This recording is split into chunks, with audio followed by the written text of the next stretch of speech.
قادر مطلق خدا باپ اور بیٹے اور روح القدس کا فضل اور اطمینان آپ کو ہمیشہ حاصل ہوتا رہے، آمین۔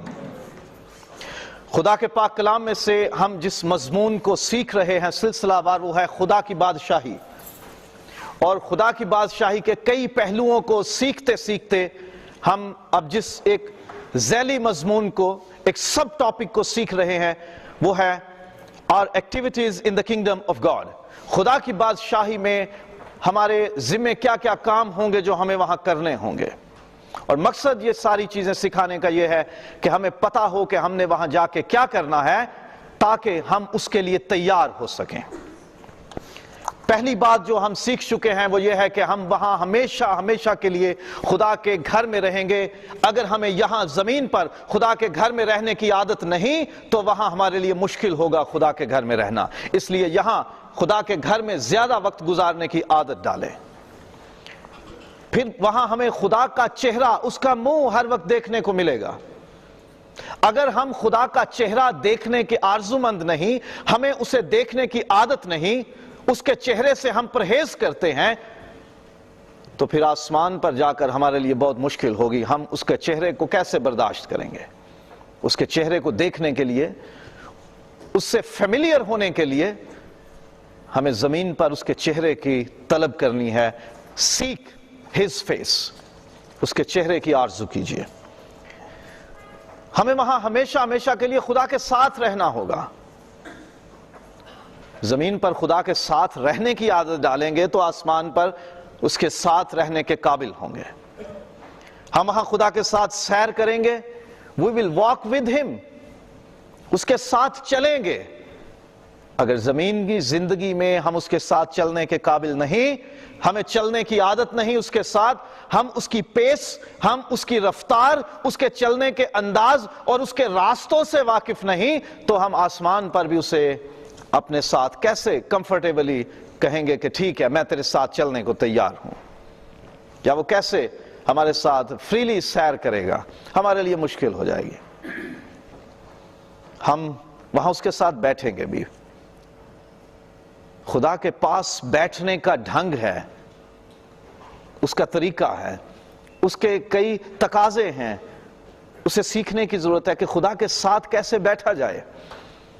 آسمان پر اس کے ساتھ ہمیں بیٹھنا پڑے گا، زمین پر سے عادت ڈال کے جائیں اس کے ساتھ بیٹھنے کی۔ پھر ہمیں خدا کے ساتھ وہاں کھانا پڑے گا، اور پچھلے جمعے کو ہم نے ایک چھوٹی سی اس کی پریکٹس بھی کی۔ ہر مہینے میں ایک بار ہم کرتے ہیں، عشاء ربانی میں شرکت کرتے ہیں، اس کی میز پر ہم آتے ہیں اور اس کے ساتھ کھاتے ہیں، اس کے بیٹے کے بدن اور خون کی یادگار میں۔ ٹرائی ٹو ایٹ ود ہم، اس کے ساتھ کھانا کھانے کی زمین پر عادت ڈالیں۔ آسمان پر بھی اس کی بادشاہی میں اس کے میز پر بیٹھنے کا موقع ملے گا۔ پھر ہم اسے شخصی طور پر جانیں گے اور پہچانیں گے۔ اب پرسنل اویئرنس ہوگی، ایک دوسرے کے بارے میں پرسنل نالج ہوگا۔ ہم خدا کو ابھی سے تھوڑا جاننے کی کوشش کریں، اس کو پہچاننے کی کوشش کریں، کیونکہ آسمان پر ہمیں مکمل طور پر اسے جاننا اور پہچاننا ملے گا۔ ہمارا اس کے ساتھ ایک پرسنل ریلیشن شپ ہوگا، شخصی تعلق ہوگا، جس سے کوئی اور بیچ میں انٹرسپٹ نہیں کرے گا۔ زمین پر کی وائرلیس پکڑی جاتی ہے، ٹیلی فونک کمیونیکیشن ٹریپ ہو جاتی ہے، وہ ٹریس ہو جاتی ہے، اسے بیچ میں سن لیا جاتا ہے، لیکن خداوند کی اور اس کے لوگوں کی آپسی گفتگو کو کوئی پکڑ نہیں سکتا. ان کے بیچ میں جو کچھ ذاتی، شخصی، پرسنل ریلیشن شپ قائم ہوگا، کوئی اس پہ غالب یا حاوی نہیں ہو سکتا، کوئی اسے چھیڑ نہیں سکتا. اور ہمیں وہاں پر مسیح کی مانند بیہیو کرنا پڑے گا، رویہ مسیح کی طرح رکھنا پڑے گا. زمین سے شروع کر دے مسیح کے جیسا برتاؤ رکھنا اور رویہ رکھنا. ہمارا بیہیویئر، ہمارا ایٹیٹیوڈ، ہمارا کنڈکٹ اگر مسیح کے جیسا زمین پر ہونا شروع ہو گیا تو پھر ہمارے لیے آسانی ہو جائے گی کہ ہم آسمان پر بھی مسیح کے جیسا رویہ رکھ پائیں گے. اور اب اگلی بات جو آج ہم تفصیل سے سیکھیں گے، ہم وہاں آفتاب کی طرح چمکیں گے، سورج کی طرح چمکیں گے، روشن ستاروں کی طرح چمکیں گے. ہماری بہت روشنی ہوگی. خداوند یسوع مسیح نے سکھایا کہ تمہاری روشنی آدمیوں کے سامنے چمکے تاکہ وہ تمہارے کاموں کو دیکھ کر تمہارے آسمانی باپ کی تمجید کریں. اس نے خود کو کہا کہ میں دنیا کا نور ہوں، اور ہمیں بھی اس نے دنیا کے نور کہا کہ تم نمک بھی ہو اور نور بھی ہو. ہماری نمکینی کا مزہ نہ جاتا رہے اور ہماری روشنی مدھم نہیں ہونی چاہیے. ہم لوگوں کے سامنے چمکیں. ڈرائیورز کو اور فرنٹ سیٹ پہ بیٹھنے والے لوگوں کو ایک چیز کا زیادہ ایکسپیرینس ہوتا ہوگا. جب سڑک پہ چلتے ہیں تو بیچ میں کچھ ڈیوائیڈرز لگے ہوتے ہیں سڑک میں، وہ میٹل کے ہوتے ہیں. جب ان پہ ہمارے ہیڈ لائٹس پڑتی ہے، روشنی پڑتی ہے، تو ان میں چھوٹے چھوٹے سے ریفلیکٹرز لگے ہوتے ہیں اورنج کلر کے. وہ روشنی ہماری لائٹ کی ریفلیکٹ ہوتی ہے اور واپس ہمیں دکھائی دیتی ہے. اور رات میں ہمیں سڑک پر وہ جو ڈیوائیڈرز ہیں ان میں ریفلیکٹرز کی وجہ سے ایسا لگتا ہے کہ ان میں روشنی ہے. سائنز ہوتے ہیں، وہ پینٹ کے ساتھ ہوتے ہیں، فلوریسنٹ کلرز کے یا ریفلیکٹرز. جب گاڑی کی روشنی ان سے ٹکراتی ہے تو وہ ایرو بنے ہوتے ہیں، تیر بنے ہوتے ہیں، وہ چمکنا شروع ہو جاتے ہیں اور یوں لگتا ہے کہ جیسے ان میں بجلی ہے، ان میں لائٹ ہے، ان میں روشنی ہے.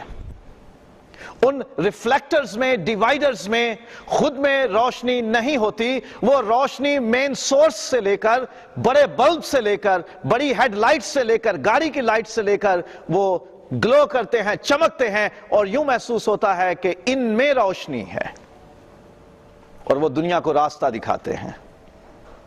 وہ سڑک پہ لگے سائن بورڈز اور سڑک کے سرفیس پہ لگے ہوئے ڈیوائیڈرز وہ ہماری رہنمائی کرتے ہیں. خداوند یسوع خود نور ہے، خدا ہمارا نور ہے. ہم میں خود میں روشنی نہیں ہے. ہم نے روشنی خدا باپ سے، خداوند یسوع سے، خدا روح القدس سے لینی ہے اور ہم نے ریفلیکٹرز اور ڈیوائیڈرز کی طرح اس روشنی کو صرف شو کرنا ہے، ریفلیکٹ کرنا ہے، منعکس کرنا ہے تاکہ دوسروں کو یہ دکھے کہ ہمارے اندر روشنی ہے اور وہ ہمیں دیکھتے ہوئے اپنی منزل تک پہنچ سکے. خداوند یسوع نے متی کی انجیل 5ویں باب میں یہ سکھایا تاکہ وہ تمہاری روشنی دیکھ کر، تمہارے کاموں کو دیکھ کر، تمہارے چال چلن کو دیکھ کر، تمہاری گفتگو سے متاثر ہو کر، تمہارے کام کاج سے، تمہارے رویوں سے متاثر ہو کر آسمانی باپ کی تمجید کریں. ہمیں ریفلیکٹرز اور ڈیوائیڈرز کی طرح دنیا کو ایک ٹارگٹ پہ پہنچانا ہے، ایک ڈیسٹینیشن ہے، ایک منزل ہے جس پر ہمیں دنیا کو پہنچانا ہے اور روشنی دکھا کر، ڈیوائیڈرز اور ریفلیکٹرز کی طرح روشنی دکھا کر ڈرائیو کرنے والوں کو، مسافروں کو، سفر کرنے والوں کو ہم نے منزل تک پہنچانا ہے. وہ منزل یہ ہے کہ ہر ایک زبان اقرار کرے کہ یسوع مسیح خداوند ہے. ہمیں زمین پر سورج کی طرح روشنی اپنے اندر رکھتے ہوئے، خدا باپ اور بیٹے اور روح القدس کی روشنی اپنے اندر لے کر اسے ظاہر کر کے دنیا کو خدا باپ اور بیٹے اور روح القدس کی طرف لے کر آنا ہے. جب زمین پر ہم چمکیں گے، جب ہمیں زمین پر چمکنے کی عادت ہو جائے گی تو ہم آسمان پر بھی جب جائیں گے، خدا کی بادشاہی میں جب پہنچیں گے تو وہاں پر بھی ہم سورج کی طرح چمکیں گے، وہاں ہم ستاروں کی مانند روشن ہوں گے۔ کوئی بھی بلب، کوئی بھی ٹیوب لائٹ، کوئی بھی روشنی کا کمکمہ فیکٹری سے جب نکلتا ہے تو انٹیسٹڈ نہیں ہوتا۔ کوئی بھی الیکٹرانک گیجٹ ہے، الیکٹرانک انسٹرومنٹ یا آئٹم ہے، اس کو ایک بار چیک ضرور کیا ہوتا ہے کہ یہ کام کرتا ہے یا نہیں۔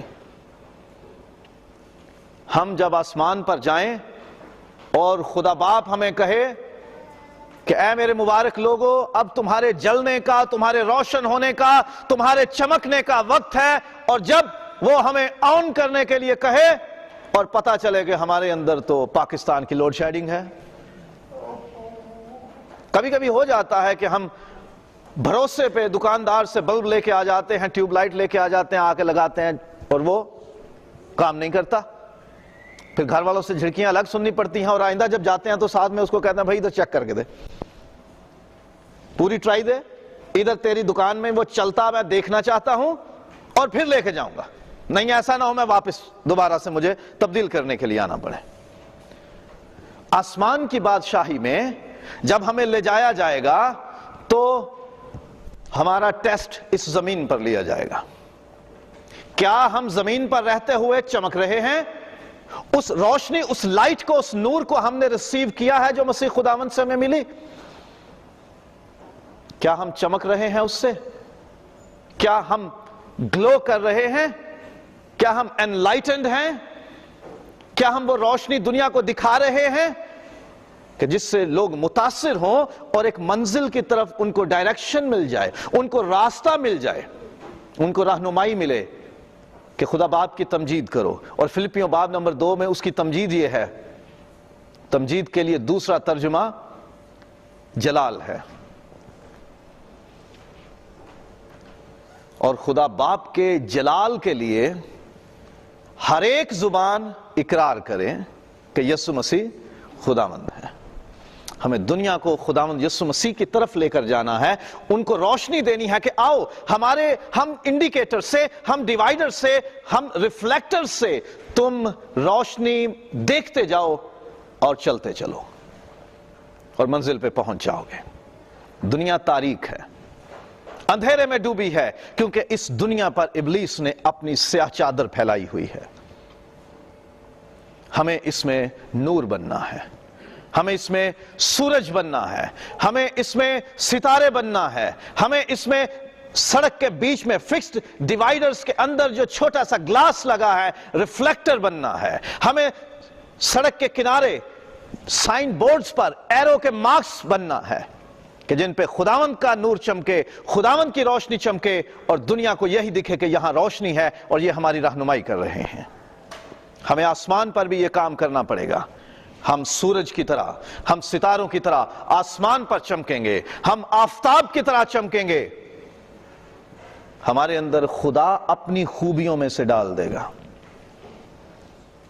خداوند یسوع کا چہرہ جو مکاشفہ پہلے باب میں لکھا ہوا ہے، اس کا چہرہ آفتاب کے جیسا ہے، چمکتے دہکتے آفتاب کی طرح، سورج کی طرح ہے، اتنا روشن، اتنا منور ہے، اور ہمیں بھی اسی کی طرح چمکنا ہوگا۔ موسیٰ جب پہاڑ پہ خداوند سے ملنے گیا، جب واپس اترا تو اس کے چہرے پہ وہ جلال تھا، وہ نور تھا جو بنی اسرائیل برداشت نہ کر سکے، اور موسیٰ کو اپنا چہرہ ڈھانپنا پڑا۔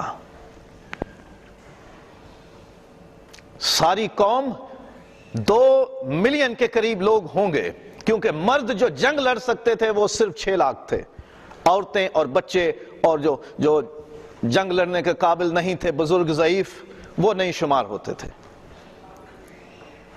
2 ملین ہوں گے، 20 لاکھ کے قریب ہوں گے لوگ، زیادہ بھی ہو سکتے ہیں، کم بھی۔ وہ سارے لوگ موسیٰ کے چہرے پر نگاہ کرنے کے قابل نہ تھے، کیونکہ وہ جلال والا تھا، حالانکہ گھٹتا جاتا تھا۔ عبرانیوں کے خط میں لکھا ہے کہ وہ گھٹنے والا جلال تھا جو آہستہ آہستہ اس کے چہرے سے کم ہو رہا تھا، لوگ اسے برداشت نہیں کر سکتے تھے. ہم تو سن گلاسز یوز کر لیتے ہیں نا, سورج بہت تیز ہے اس لیے ہم دوپہر کو باہر نکلتے ہوئے سن گلاسز لگا لیتے ہیں, ہم چشمے چڑھا لیتے ہیں رنگین, تاکہ سورج ہماری آنکھوں کو متاثر نہ کرے. ہم اس کی چمک, اس کی روشنی کو برداشت نہیں کر سکتے. لوگ اسے برداشت نہیں کر سکتے تھے جو جلال موسیٰ کے چہرے پر تھا. موسیٰ نے اپنے چہرے پہ نقاب اوڑھ لیا, ویل ڈال لی, اس نے پردہ کر لیا, اس نے گھونگھٹ اوڑھ لیا. کہیں نہ کہیں سے یہ بات چلتے چلاتے مجھے لگتا ہے کہ جب کوئی نئی دلہن بیاہ کے لائی جاتی ہے نا, اس کو سنگھار بھی کیا جاتا ہے, خوبصورت بنایا جاتا ہے, اسے سنوارا جاتا ہے, اور پھر اسے گھونگھٹ بھی اڑایا جاتا ہے. سسر سے, جیٹ سے, نندوئی سے عورت پردہ کرتی تھی. اب بھی کہیں روایت ہے دیہات میں یا شہروں میں بھی وہ خاندان کے جنہوں نے اپنی اس قدیم روایت کو قائم رکھا ہوا ہے, وہ ابھی بھی یہ کرتے ہیں کہ عورت جو شادی شدہ ہے وہ اپنے سسر سے, اپنے جیٹ سے اور اپنے نندوئی سے, جو بڑی نند کا ہسبینڈ ہے, ان سے پردہ کرتی تھی. اور مجھے یہ محسوس ہوتا ہے کہ اس عورت کو اس لیے پردہ کروایا جاتا تھا, یہ نہیں کہ ان کی بری نظر اس پہ ہوتی تھی, نہیں, وہ جیسے موسیٰ اپنا جلال چھپا کے رکھتا, اس عورت کو یہ عزت دی جاتی کہ تو ہمارے لیے قابل احترام, قابل عزت, ہمارے لیے نور کی طرح ہے, ہمارے لیے برکت والی ہے, ہمارے لیے جلال والی ہے. ہم نہیں سمجھتے کہ ہم ہر وقت تیرے چہرے کو تکتے رہیں. تو اپنا چہرہ اوڑھ کے رکھا کر, اس پہ نقاب ڈال لیا کر. اسے عزت دینے کی بات ہے, یہ نہیں کہ اس پہ کوئی اس کی حفاظت کی بات ہے, نہیں, اسے عزت دینے کی بات ہے. موسیٰ ڈرتا نہیں تھا کسی سے جب اس نے نقاب اوڑھا تھا, اس کو خطرہ نہیں تھا کسی سے. اس نے اس لیے ڈال لیا کہ قوم اس جلال کو برداشت نہیں کر سکتی تھی. ہم جب آسمان کی بادشاہی میں ہوں گے تو ہمارے اوپر خدا کا جلال ہوگا, ہم سورج کی طرح چمکیں گے. اس وقت ہم سب برداشت کر سکیں گے اسے, ہم خود اس جلال کو اپنے اوپر لیے ہوں گے. ابھی سے زمین پر سے ہی اس جلال کو اپنے اوپر لینے کی پریکٹس کیجئے, تاکہ آسمان پر ہمیں اسے جھیلنے میں مشکل نہ آئے, اسے لینے میں اور برداشت کرنے میں مشکل نہ آئے. یہ جو عورت گھونگھٹ اوڑھتی ہے, یہ نہ سمجھیں کہ ہمیں بڑی مشکل میں ڈال دیا ہے. وہ لوگ آپ کو عزت دے رہے ہیں, وہ لوگ آپ کو نور اور جلال کی حامل سمجھتے ہیں, آپ کو قابل احترام سمجھتے ہیں. اس لیے اگر کوئی بولے کہ آپ پردہ کیجئے تو اس میں برا مت منائیے, یہ آپ کو عزت دی جا رہی ہے. پھر ہم خدا کی بادشاہی میں آفتاب کی مانند چمکنے کے ساتھ ساتھ ہم خدا کے ساتھ بادشاہی کریں گے. ہم وہاں بادشاہ ہوں گے, عظیم بادشاہ خدا خود, اور ہم اس کے ساتھ تخت پر بیٹھیں گے, بادشاہی کریں گے. مکاشفہ میں واضح لکھا ہے کہ وہ بادشاہی کریں گے اس کے ساتھ. ہم بادشاہی کریں گے خدا باپ کے ساتھ, خدا بیٹے اور روح القدس کے ساتھ. بادشاہوں کا سا اختیار پائیں گے ہم. ہمارے اختیار میں ہوگا قوموں کا انصاف کرنا, ہمارے اختیار میں ہوگا آسمان کی نعمتوں کو استعمال کرنا, ہمارے اختیار میں ہوگا آسمان اور نئی زمین کے معاملات کو ڈیل کرنا. کیونکہ پرانی زمین اور آسمان ختم ہوں گے, نیا آسمان ہوگا اور ایک نئی زمین ہوگی, اور اس کا انتظام خداوند ہمارے سپرد کرے گا. خداوند یسوع مسیح نے تمثیل سکھائی تھی کہ بادشاہی لینے کے لیے جاتا ہے مالک, اپنے نوکروں کو توڑے دے کر جاتا ہے, اور جب واپس آتا ہے تو جس نوکر نے زیادہ منافع کمایا تھا اسے کہا کہ تو اتنے شہروں پہ میرے ساتھ حکمرانی کر. اس کے کم جس نے منافع کمایا اس سے کہا تو اس سے کم شہروں پہ حکمرانی کر, اور جس نے کوئی نفع نہ کمایا اسے کہا اسے وہاں ڈال دو جہاں ہمیشہ کا رونا اور دانتوں کا پیسنا۔ تو خداوند نے ہمیں یہ کلو دیا ہے کہ جب نیا آسمان اور نئی زمین ہوگی اس میں ہم اختیار والے ہوں گے، ہم شہروں پر حکمران ہوں گے، ہمارے مرتبے ہوں گے، ہماری عزت ہوگی، ہماری کرسیاں ہوں گی، ہمارے پاس اختیار ہوں گے، اتھارٹیز ہوں گی، ہمارا سٹیٹس ہوگا۔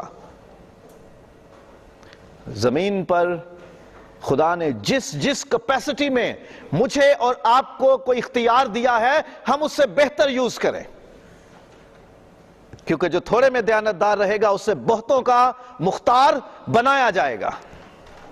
مجھے خدا نے ایک خاندان کا ذمہ دار بنایا، ایک بیوی ہے، بیٹی ہے اور بیٹا ہے، یہ میری امیجیٹ فیملی ہے، اور باپ کا اختیار رکھتے ہوئے، شوہر کا اختیار رکھتے ہوئے اگر میں ان کی فکر نہیں کرتا، ان کی ذمہ داریاں پوری نہیں کرتا تو خدا آسمان پر مجھے شہروں کا مالک اور ان کا حکمران کیسے بنائے گا؟ میں تو 3 زندگیوں کو اچھے سے مینج نہیں کر سکا، میں قوموں اور قبیلوں اور فرشتوں کے جتھوں کو کیسے مینج کروں گا؟ خدا نے زمین پر مجھے 10 بندوں پر سپروائزر بنا دیا، میں ان 10 بندوں کا خیال نہیں رکھ سکا، اور میں ان سے وہ کام جو ان کے کرنے والے تھے وہ نہیں کروائے، بلکہ اپنے گھر میں ان سے صفائیاں کروا لی، اپنے بچوں کے کام ان سے کروا لیے، اپنے رشتہ داروں پہ ان کو مانگ میں بھیج دیا کہ جاؤ ان کو ذرا کام ہے کو وہ کرو۔ جب میں ان 10 بندوں کو اچھی طرح سے سپروائز کر کے فیسیلیٹیٹ نہیں کر سکا، ان کے اوپر اپنی اتھارٹی کو دیانتداری کے ساتھ استعمال نہیں کر سکا، تو خدا آسمان کی بادشاہی میں مجھے تخت، حکمرانی یا وہاں کمشنری نہیں دے گا، وہاں وہ مجھے اختیار نہیں دے گا شہروں پر، وہاں وہ نئی زمین پر مجھے مختار نہیں بنائے گا۔ ہمیں بادشاہی کرنی ہے، اختیار استعمال کرنا ہے، حکومت کرنی ہے۔ ضروری ہے کہ ہم زمین پر اپنے لمیٹڈ ہے یا ان لمیٹڈ ہے، جتنا بھی اختیار آپ سمجھتے ہو آپ کے پاس ہے اسے صحیح استعمال کرنا شروع کریں، ثابت کریں خدا کے سامنے اور دنیا کے سامنے کہ ہم بہتر مختار ہیں، ہم بہتر مینیجر ہیں، ہم اچھا انتظام کر سکتے ہیں، تو خدا آسمان کی بادشاہی میں ہمارے سپرد بڑے بڑے کام کرے گا، ہمیں بڑی چیزوں پر سٹورڈ بنائے گا، مختار بنائے گا۔ پھر ہمیں وہاں عدالت بھی کرنی ہے، ہمیں فیصلے کرنے ہیں، انصاف کرنا ہے۔ زمین پر جب ہم انصاف نہیں کرتے، اچھے اور برے میں تمیز نہیں کرتے، ہم اچھائی اور برائی کا لحاظ نہیں کرتے، ہم مناسب چال نہیں چلتے، اور اپنی کیپیسٹی میں رہتے ہوئے ہم عدل نہیں کرتے، تو ہم آسمان پر عدالت کرنے کے لیے تیار نہیں ہو پاتے۔ تو یہ ہمارے اختیار کے استعمال سے اس کا تعلق ہے۔ ہم میں سے کوئی بھی جج نہیں ہے کہ جو عدالتوں میں ہم کیس سنتے ہیں، ان کا کام سچ مچ زمین پر بڑی عدالتیں لگانا اور فیصلے کرنا ہے، لیکن ہم اپنے گھر میں، اپنے کام کی جگہ پر کہیں نہ کہیں ہم چھوٹے موٹے جج ضرور بنتے ہیں۔ دونوں بچوں کی لڑائی ہو گئی، اب ان میں ہمیں فیصلہ کرنا ہے بھائی یہ کھلونا کس کو ملے گا اور یہ کھانا کس کو ملے گا۔ اگر میں 2 بچوں میں مینج نہیں کر سکتا تو خدا مجھے کہاں آسمان پر اتنے بڑے لیول پہ عدالت کا اختیار دے گا؟ میں اس کے لیے اس کے قابل نہیں ہوں۔ کوئی بھی نوجوان جب گریجویٹ ہوتا ہے، بی اے پاس ہو جاتا ہے، تو اس کو فوراً جج بھرتی نہیں کیا جاتا، اس کو پہلے قانون کی تعلیم حاصل کرنی پڑتی ہے، اس کو جج کی، میجسٹریٹ کی یا سول جج ہونے کی ٹریننگ لینی پڑتی ہے۔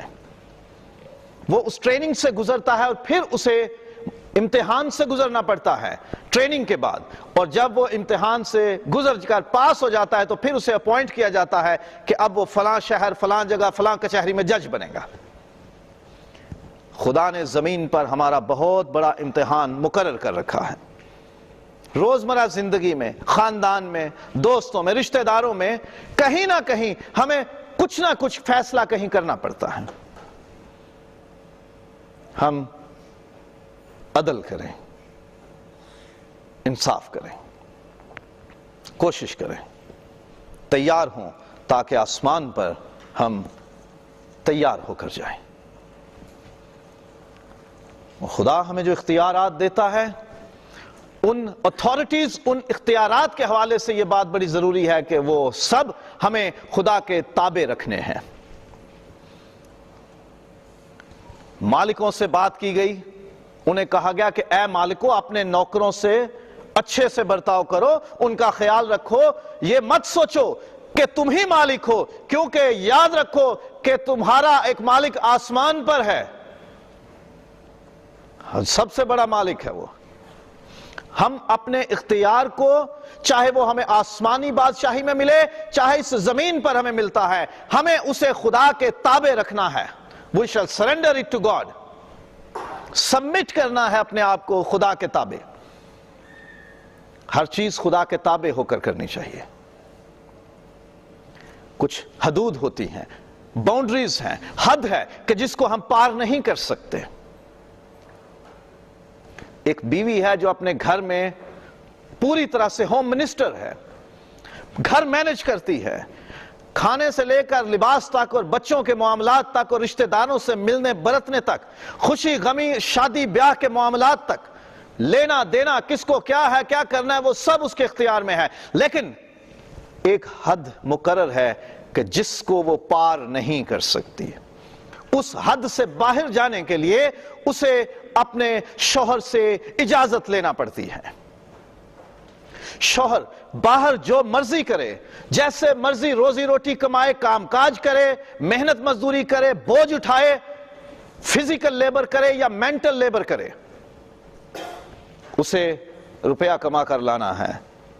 وہ اپنے گھر سے باہر آزاد ہوتا ہے.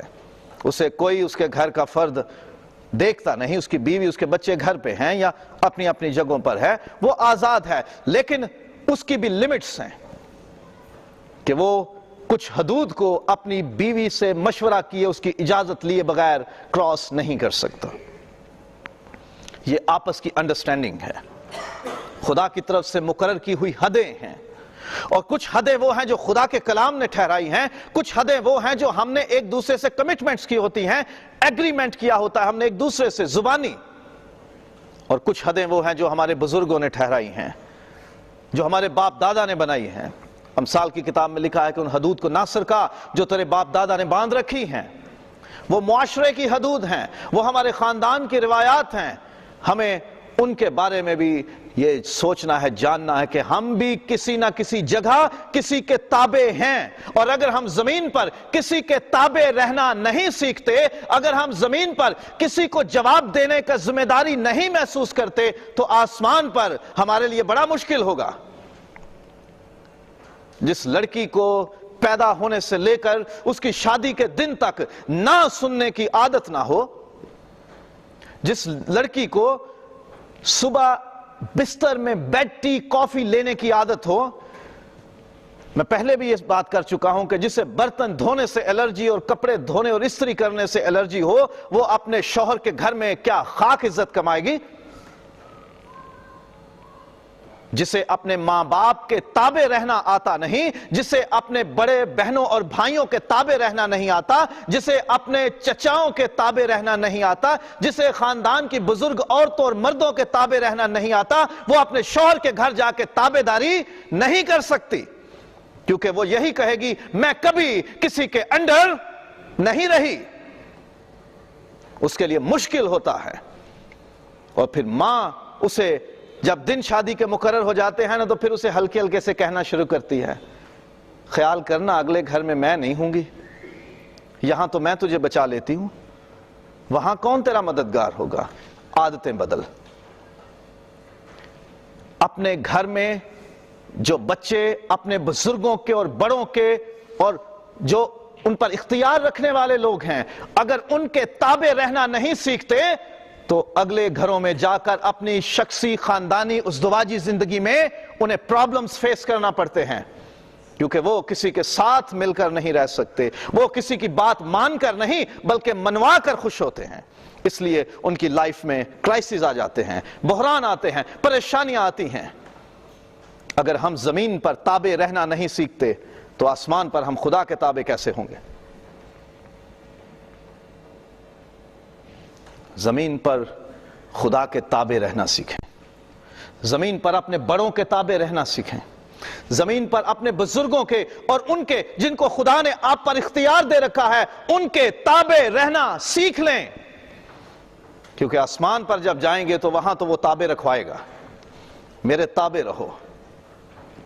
مکاشفہ باب نمبر 4 اور 10ویں 11ویں آیت میں وہ 24 بزرگ کہ جن کو سونے کے تاج پہنائے گئے، جن کو بڑا اختیار دیا گیا، جو تختوں پر بیٹھے ہوئے ہیں، انہوں نے اپنے تاج اتار کر تخت کے سامنے رکھ دیے۔ یہ اس بات کا اظہار ہے کہ ہم اپنا اختیار، اپنا عہدہ، اپنے حکم، اپنی مرضی، اپنی آزادی، اپنے فیصلے، اپنی خواہشیں سب کچھ تیرے تخت کے نیچے رکھ دیتے ہیں، تیرے تابع ہو جاتے ہیں۔ جب بادشاہ دوسرے ملک کو فتح کرتے تو وہ اگلے بادشاہ کو یا تو پبلکلی عوام کے سامنے اپنے سامنے جھکنے پر مجبور کرتے کہ اپنا تاج اتار کر میرے سامنے لے کر آؤ، اور جو اس طرح سے بزدلی سے شکست قبول کرنے پہ تیار نہ ہوتا اسے مار دیا جاتا، اور اس کی لاش یا اس کا سر پبلک کو دکھایا جاتا کہ یہ تمہارا پرانا بادشاہ ہے۔ جو تابع ہو جاتے ان کو وہ اپنے قید خانوں میں رکھ لیتے، یا ان کو کہہ دیتے اچھا چلو ٹھیک ہے ہم تجھے چھوٹا سا علاقہ دے دیتے ہیں، تم اس پہ اپنی حکومت بنائے رکھو، تمہیں کھانا پانی روٹی پانی ملتا رہے گا، جو ان کے ساتھ تعاون کر لیتے۔ ہمیں بادشاہی ملے گی، ہمیں اختیار ملے گا، ہمیں اتھارٹیز ملیں گی، ہمیں حکمرانی ملے گی، لیکن ہمیں وہ سب کچھ خدا کے تابع رکھنا، اس کے سامنے اتار کر رکھنا ہے کہ تو نے دیا ہے، ہم تیرے سامنے اسے پیش کرتے ہیں۔ ہم تیرے دیے ہوئے اختیار کو لے کر تکبر، گھمنڈ اور فخر نہیں کرتے کہ تو کون۔ خدا نے بادشاہی دی، ہم اسے تیرے سامنے سرنڈر کرتے ہیں، سبمٹ کرتے ہیں، کیونکہ تیرا ہی دیا ہوا اختیار ہے، ہم تیرے ہی تابع کرتے ہیں۔ اولاد ماں باپ کو کیسے بول سکتی ہے کہ تمہارا ہم پہ کچھ اختیار نہیں، کیونکہ جنے تو تم انہی سے ہو، پیدا تو تم انہی سے ہوئے ہو، دودھ سے لے کر تمہارے موبائلز تک کے خرچے انہوں نے اٹھائے ہیں۔ اور کیسے اولاد کہہ سکتی ہے کہ ہم آپ کے تابع نہیں رہ سکتے؟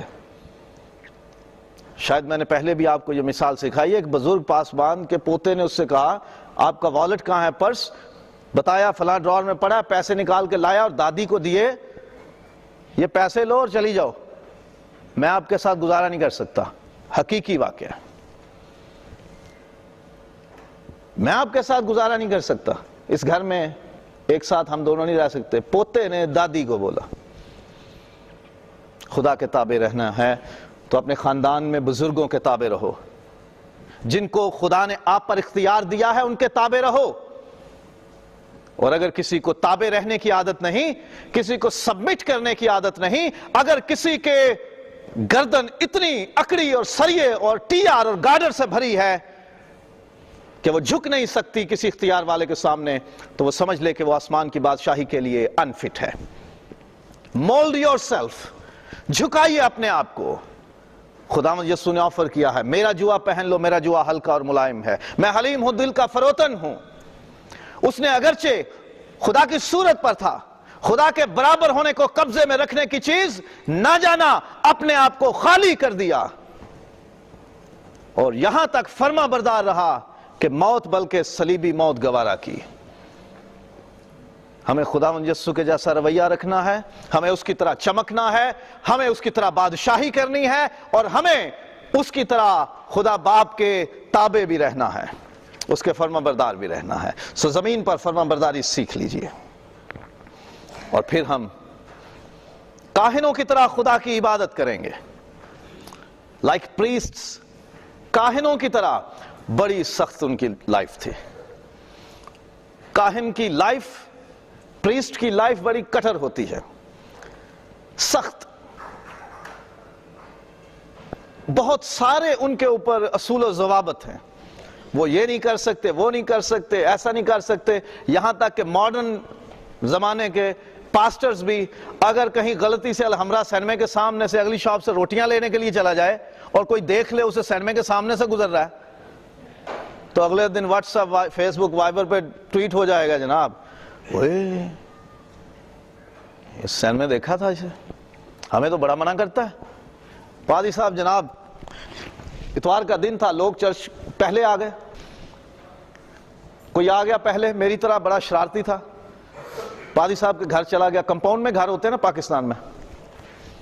دروازہ تھوڑا سا کھلا ہوا تھا اور جناب پاسٹر کی وائف بوا جی وہ بیٹھی ہوئی تھی. نلکے والا کھرا ہوتا تھا جس میں وہ کپڑے دھوتے ہیں, برتن اسی میں سب دھوتے ہیں سارے.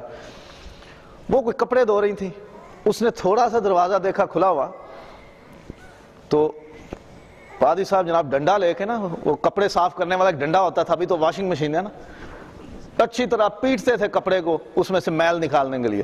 وہ کپڑے دھونے والا ڈنڈا لے کے تھا, تو وہ کھرے کی طرف جا رہے تھے تاکہ وہ اہلیہ کو دے سکے. شاید انہوں نے آواز دی ہوگی کہ ذرا پکڑا دیجئے. اب جناب دیکھا, او آج تو بھائی بوا کی خیر نہیں ہے. پلٹا, اور پتہ آج بوا دے پاسے سکے ہی سکے.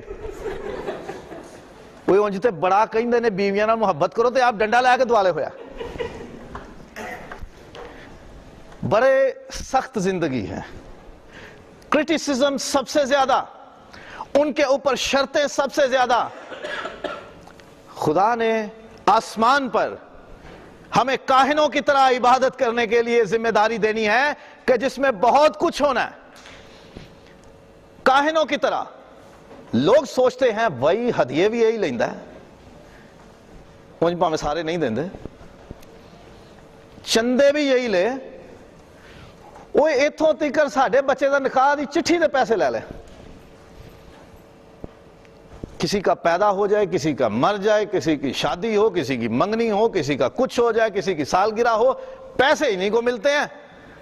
چندے بھی یہی لیتے ہیں, ہدیے بھی یہی کھاتے ہیں, تنخواہیں بھی یہی لیتے, گاڑیاں بھی انجوائے کرتے, کپڑوں کے گفٹ بھی یہی لیتے ہیں, عزت بھی انہی کو ملتی ہے. ارے بھائی سب سے زیادہ حساب بھی تو ہم نے دینا ہوتا ہے. اپنی لائف کو اپنی فیملی کے ساتھ ہم پراپرلی سیلیبریٹ, انجوائے نہیں کر سکتے, کیونکہ میری صرف 2 آنکھیں ہیں جو آپ کو دیکھتی ہیں. ابھی گنتی کر لیں کہ کتنی آنکھیں مجھے دیکھ رہی ہیں.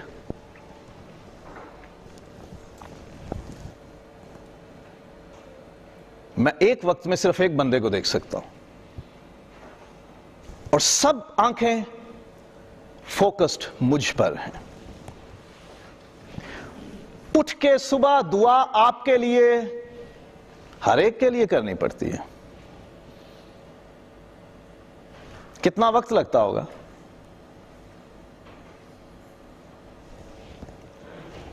خدا کے کلام میں سے تعلیم سکھانے کے لیے کتنا وقت لگتا ہوگا تیاری کرنے میں, کتنا سوچنا پڑتا ہوگا. غلط تعلیم نہ دے دوں اس حوالے سے کتنا کچھ سوچنا پڑتا ہوگا. کوئی ایک نقطہ غلط نہ ہو جائے, کتنے استادوں سے مشورہ کرنا پڑتا ہوگا, کتنا پیسہ خرچ کرنا پڑتا ہے کتابوں پر, کتنا کچھ خرچ کرنا پڑتا ہے, اتنا کچھ کرنا پڑتا ہے, اور پھر دھیان میں رکھنا پڑتا ہے.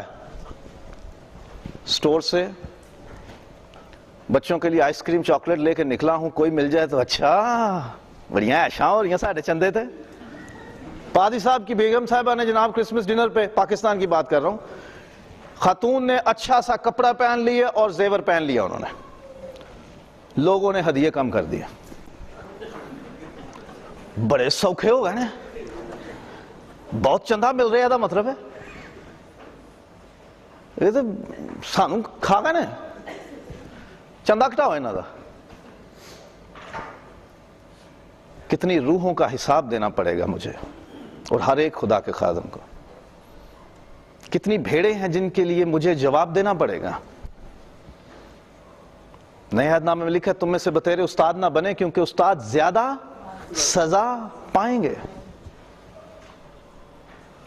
اپنے پیشواؤں کے تابع رہو کیونکہ انہیں روحوں کا حساب دینا پڑے گا. آپ میں سے کسی کو حساب نہیں دینا کہ آپ کے پیچھے بیٹھا ہوا یا آگے بیٹھا ہوا شخص گناہ میں مر گیا ہے, اس نے تعلیم پائی, وہ لاچاری میں مر گیا, اس کی کوئی روحانی فکر ہوئی کہ نہیں ہوئی, آپ کو حساب نہیں دینا, مجھے حساب دینا ہے. دنیا میں خدا کے خادموں کو حساب دینا ہے اور خدا ہمیں یہاں سے پکڑے گا, کان سے پکڑ کے نہیں کہے ہاں بیٹا کہاں تھے, ایسا نہیں کرے گا.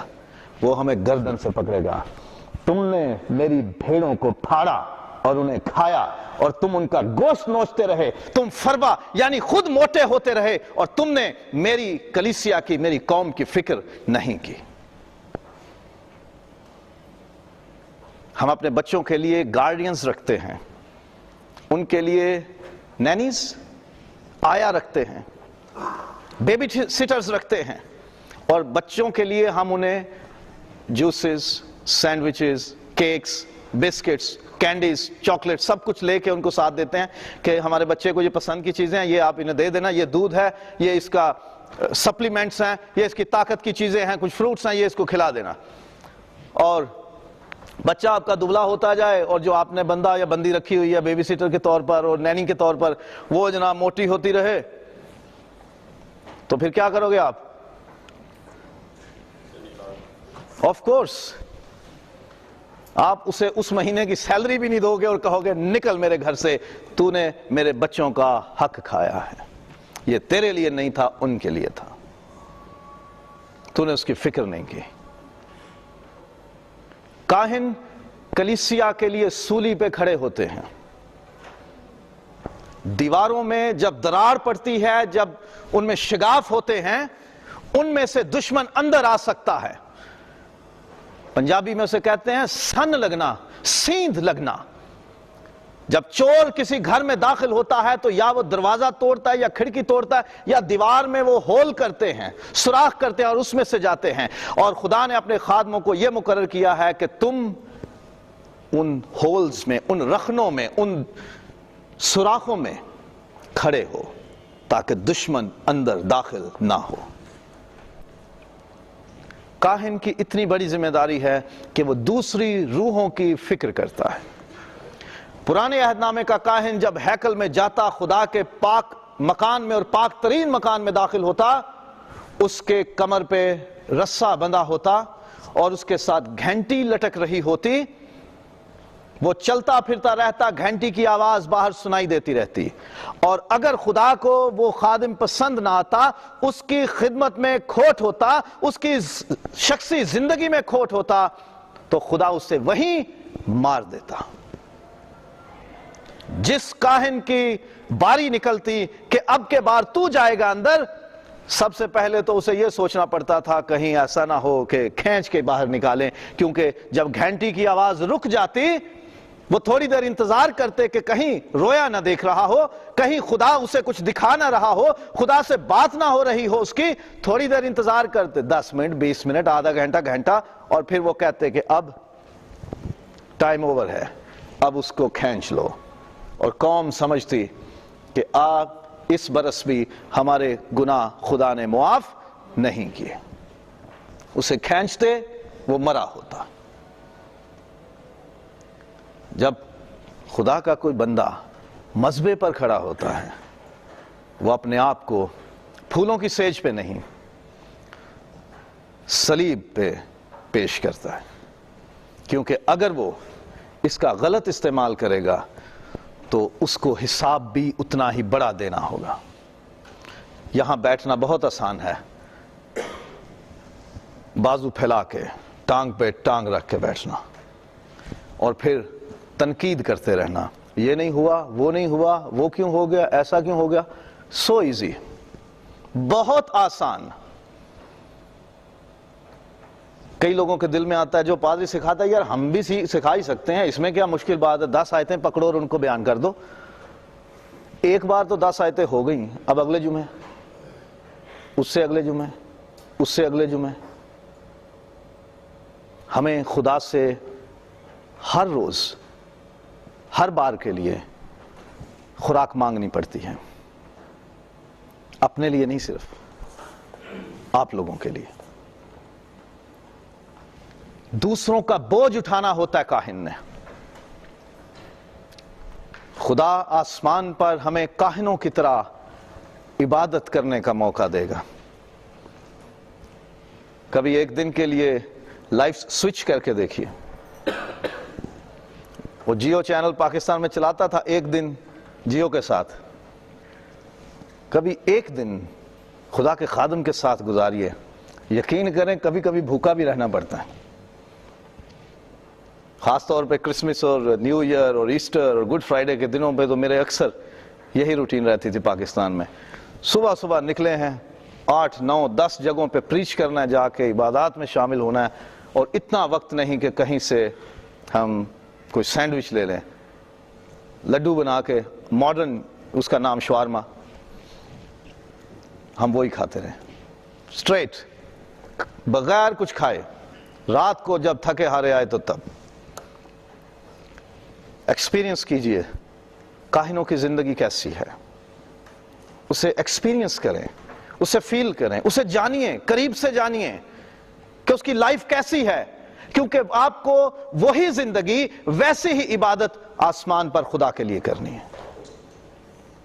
اور کسی کے بارے میں جاننے اور سیکھنے کے لیے، اس کی زندگی کے بارے میں جاننے کے لیے بیسٹ وے کیا ہوتا ہے پتہ؟ کسی ڈاکٹر کے بارے میں جاننا ہے تو میرے پاس آئیں گے کہ ایک ڈاکٹر کی لائف کیسی ہوتی ہے۔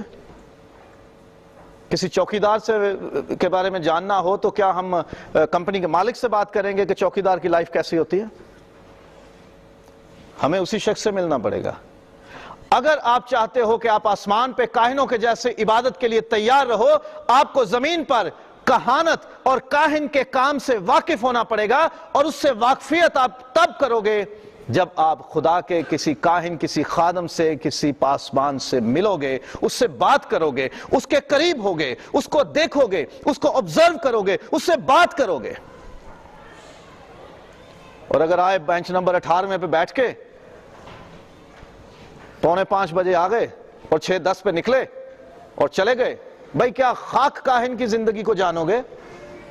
کیا پتا چلے گا کہ کاہن کیسا ہوتا ہے اور اس کی زندگی کیسی ہے، اس کے کام کیسے ہیں، اس کی خدمت کیسی ہے؟ اس کے لیے ضروری ہے کہ آپ اپنے اویلیبل، اور اگر آپ کا اویلیبل کاہن خادم آپ کا فیورٹ نہیں ہے تو کسی فیورٹ خادم کے پاس جائیے، جو آپ کو بڑا پسند ہو، جس سے آپ بڑے خوش ہو، آپ اس خادم کے پاس جائیے اور اس سے جا کے سیکھیے، اس کو آبزرو کیجئے، اس کی لائف کو آبزرو کریے اور دیکھیں کہ کاہن کی زندگی کیسی ہے۔ کیونکہ آسمان پر ہمیں عبادت کرنی ہے کس کی طرح؟ کاہنوں کی طرح۔